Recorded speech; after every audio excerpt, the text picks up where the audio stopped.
Who could have guessed the contestants would be so unlucky this season? This guy finally caught a fish and was ready to thank nature for the gift. But then he found the fish was full of parasites wriggling around. Would you dare eat that fish? Another guy had even worse luck. He caught a rodent, thinking his food problem was solved, and carefully prepared it. He cleaned it thoroughly, removing the smell and the innards, and roasted it over the fire. The aroma was mouth-watering. Truly, the best flavor comes from simplicity. But after eating it, he ended up vomiting. He vomited terribly. Meanwhile, another contestant faced her own bad luck, injuring her hand while setting a mousetrap before it was even ready. If the cut had been any deeper, she might have had to quit and go home. I wonder if she's just unlucky or not skilled enough. Let's see what else the contestants have been up to. It's the 6th day of the challenge. One contestant has already dropped out due to injury. Let's check in on Donnie. He has built a temporary shelter. The good news is that the snow has stopped. He can finally lie down and enjoy the sunlight. Surviving in the wild is exhausting. After a brief rest, he must resume his tasks. Not everyone can manage this. He needs to collect moss before it snows again. That way, he can sleep well at night. His shelter is called a bear den. In theory, it should keep him warm even in sub-zero temperatures. But he needs to stockpile enough firewood. Otherwise, it could be a rough night. Now, he just needs to keep adding moss. If he adds enough, he won't have to worry about the cold. Staying here makes him miss his wife. He wonders how she's doing and wishes he could see her, but knows it's best to finish this properly, so she can rest here when she visits. He served in the military and learned many survival skills. The Arctic environment is extremely harsh. Even though he's been to many places, he finds the Arctic the toughest. But he's confident. The biggest challenge is missing his family. He hopes to turn that longing into motivation. Another concern is his heart condition. He's getting ready to make a throwing stick. Don't underestimate it. It may look like a random stick. He's bound to catch something. The final product looks decent, but it's uncertain if it can actually hit an animal. Looks like he's got some skills. Now let's check on Jordan. His shelter is already built. He's hoping to call in a paper gyroscope. If he can hunt one, he could win the prize money while lying down. Better scout the area for food. Jordan had set up small traps earlier, mostly to catch squirrels for a snack. Catching a rabbit would be best, but there are no signs of them around. The traps look decent though. If triggered, they can come down hard. Winter is approaching fast. Let's see if the traps will be useful.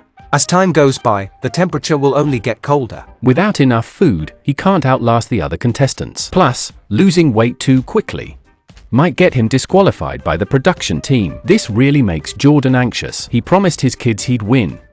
He loves outdoor living and often invites friends for gatherings. He's quite afraid of leaving due to loneliness. By connecting with local indigenous folks, he picked up crucial winter survival skills, which could prove useful in the challenge. He's doing his best to survive in the Arctic. He already has a plan for hunting moose, hoping to show his family that they can rely on his wife while he's away. Does anyone know what the couplet says? Jordan explores the surroundings a bit. That's where he lives. No signs of animals along the way, which feels like a waste of time and effort. There are burn marks everywhere from fires. Wildfires can wipe out many animals, making it hard to hunt here. This frustrates Jordan to no end. He has to look elsewhere for game, and things just keep getting worse. Now, let's see how Nikki is doing. She's still in her sleeping bag, dreading getting up. She wishes she could sleep through the whole challenge. It's like how I never want to get up for early classes. If she could stay in her sleeping bag a bit longer, she definitely would. But that's just dreaming. She has a lot to get done. Resting too long makes him crave a shower and bed. Today, he plans to gather firewood for a better night's sleep. He spotted some perches nearby, which are great for mouse traps. Setting them up near the mushroom patch would be perfect. He wants to protect the food from mice, so he'll use small sticks as supports and put a big rock on top. He cleans up the excess parts, and now it looks much better. Then, he makes a cut here. Surviving in the Arctic wilderness can really make you feel lost. He doesn't even know what to do next and is already thinking about giving up. But he's determined to stick it out. He refuses to be the first to quit and aims to last at least a month. So far, he's only eaten mushrooms and berries. The worst part was injuring his hand while setting a trap. Now he just wants to go home even more. First, I need to clean the wound well. We all have first aid kits, so I can manage this on my own. After all, calling a doctor could mean disqualification. Fortunately, the wound is small and just needs some bandaging. Despite his caution, Nikki was in serious pain, crying out loud from his hand injury.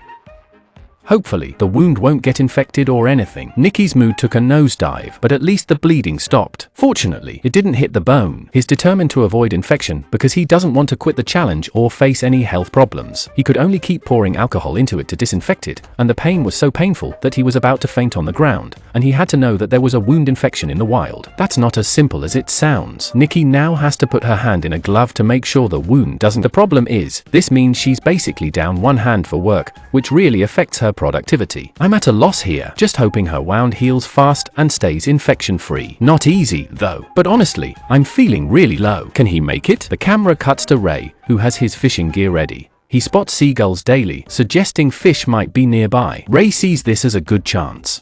He quickly heads over to see what's up, thinking he can fish there since seagulls have sharper eyes than him. He is a search and rescue dog trainer and usually takes his dogs for outdoor training. He loves survival challenges in the wild. It's completely different from staying at home. It makes him feel excited, and his survival skills are quite comprehensive. The only issue is he's never been to the Arctic. He's unsure if he can handle the cold and will miss his family deeply. He worries about his family and hopes to win the prize money. With his skills, he believes he shouldn't lose to others.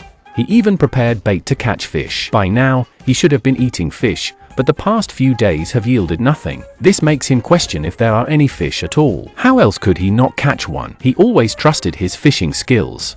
Just as he was ready to quit, he felt a tug. He reeled it in, and though the fish was small, its survival instinct was strong, and it took some effort to reel it in. Ray's heart finally settled.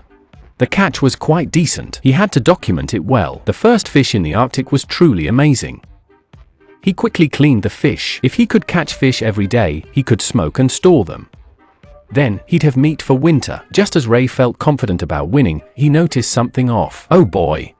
The fish was crawling with parasites. Would you eat it if you saw that? Ray figured thorough cooking would make it safe.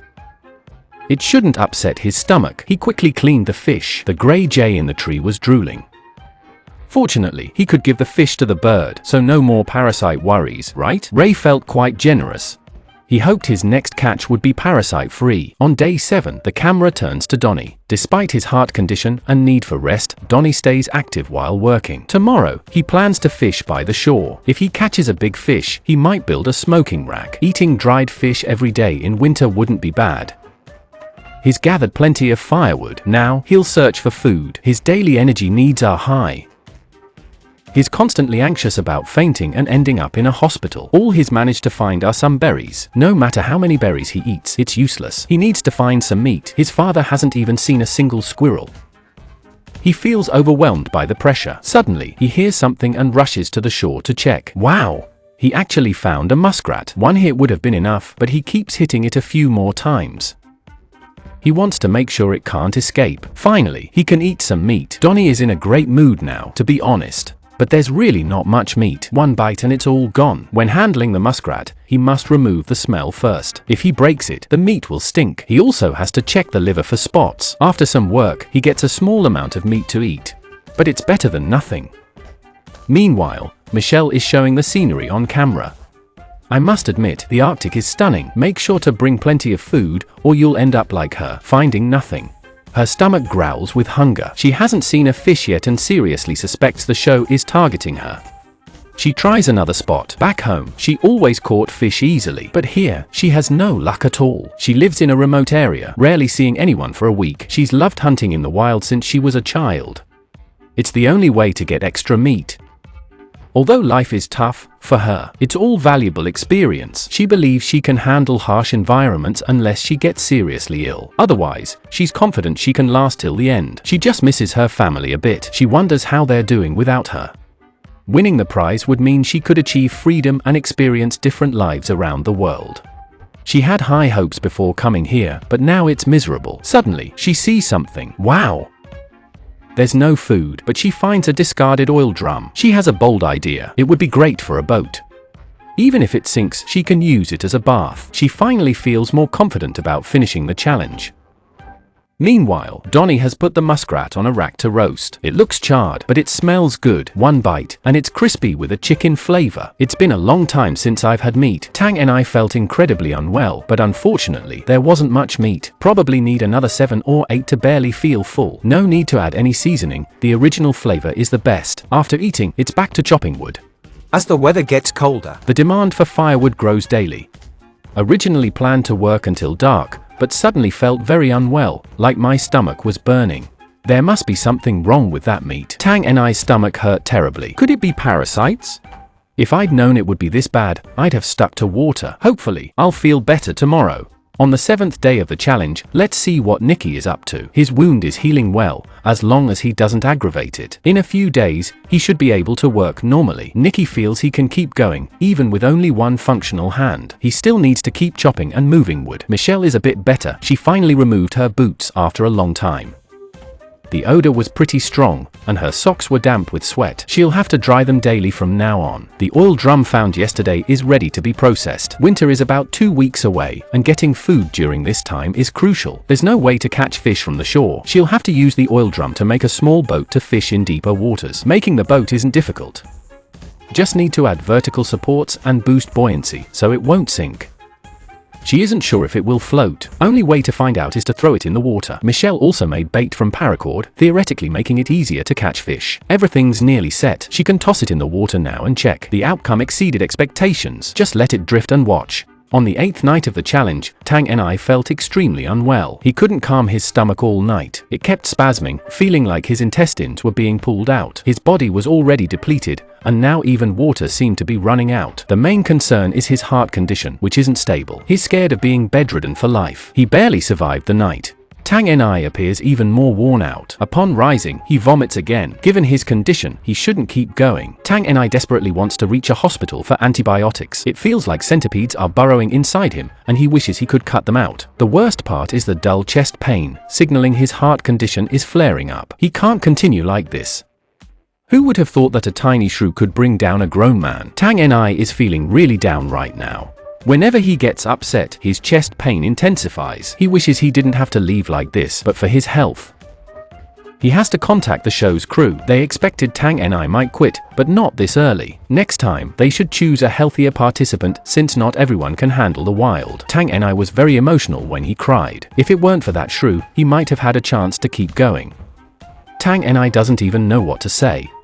He keeps apologizing to the camera, feeling he's let his family down. The shelter was ready for winter. He was just about to start hunting, but it ended like this. Hopefully, he can go back and get his health checked soon. Who knows what will happen next? Let's wait and see together.